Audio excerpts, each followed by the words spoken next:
Des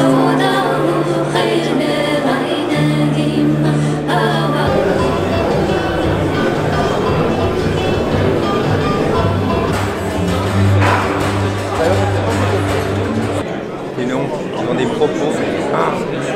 Et en plus, ils ont un nom magnifique. Nous, on n'a pas de manifestation.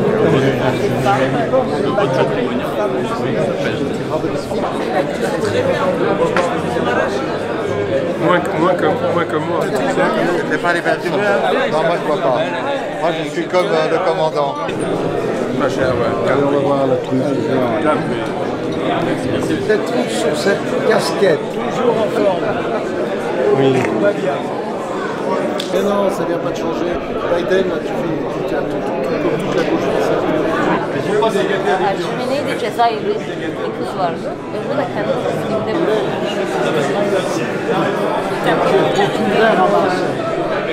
Nous vous remercions, mesdames, messieurs les élus de la République, les députés, les représentants des partis, les hommes d'affaires kurdes qui ont beaucoup contribué à la réalisation de cette soirée. Alors une fois n'est pas coutume, comme on disait, je déclare ouverte la soirée et la cérémonie de Newroz dès cet instant-là. Merci d'être venus.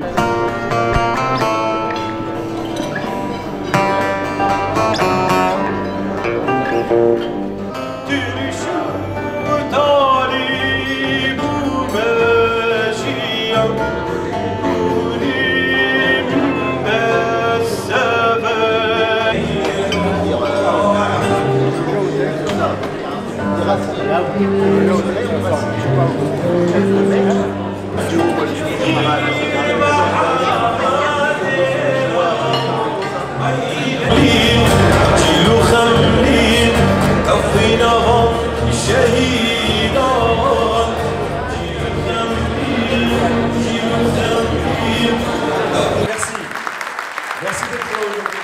Merci d'être avec nous. Merci de nous avoir offert cette victoire à nous et à toute l'humanité.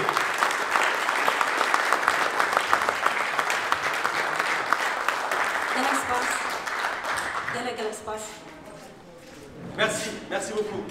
زادی جبه ببه جشنا آرامیش بو همون گلان همون روبان و سپاسیش بو قومیته آماده کار کو اف شرف دانمه ام دوست و حوالی خورا حاضر گلک سپاس. Donc encore une dernière fois, je vous remercie tous d'être là aujourd'hui pour partager cette fête, cette joie de la fête avec nous et pour la paix et la liberté. Nous continuerons d'avoir d'autres fêtes que nous célébrons et je remercie par cette occasion-là tous ceux qui sont ici aujourd'hui présents et particulièrement le comité qui s'est donné le mal de préparer et d'organiser. Extrêmement choqué par l'assassinat des trois militants kurdes, c'était en 2013. Et depuis, comme l'a dit Yann Brossard, nous réclamons également la levée du secret défense et nous sommes à vos côtés pour que justice soit rendue. Du groupe parlementaire de la France Insoumise et de Jean-Luc Mélenchon, je souhaite d'abord une très belle année aux Kurdes et en particulier aux camarades du Conseil démocratique kurde en France et vous remercie infiniment pour cette invitation. Je forme le vœu que ce renouveau marqué par l'équinoxe du printemps, ce moment où la lumière prend le pas sur l'obscurité, que ce printemps s'accompagne du renouveau politique dont notre pays a besoin, tant s'agissant de la politique nationale qu'internationale. Je suis vraiment ravie d'être là et honorée de partager avec vous ce dîner, cette soirée, ce rencontre avec c'est une grande association de Kurdes, c'est ça? Je ne me trompe pas, Kurdes. Vous savez, c'est très difficile.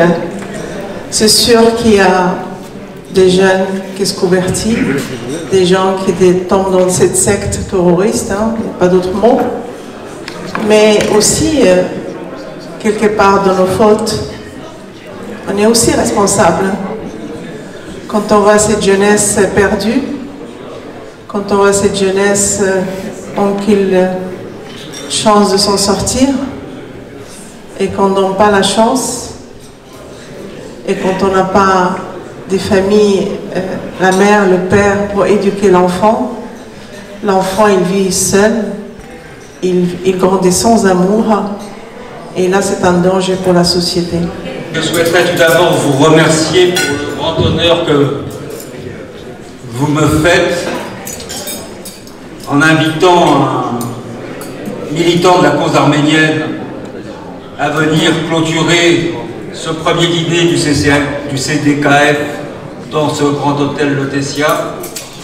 Nous nous connaissons depuis longtemps, c'est vrai, mais nous avons davantage l'habitude de nous côtoyer entre Bastille et République dans la rue lors des manifestations de solidarité pour le Rojava ou le Karabakh que dans les grands restaurants parisiens. Merci toutefois de nous avoir offert à cette occasion un changement de décor qui permet de se souvenir à l'espace d'une soirée que ce n'est pas le treillis qui fait l'homme ou la femme, mais les circonstances qui les obligent à le porter, à militer, à se battre, lorsqu'il est question de défendre sa famille, son peuple, sa patrie, ou simplement une certaine idée de la justice, de la dignité ou de la liberté quand elles sont bafouées.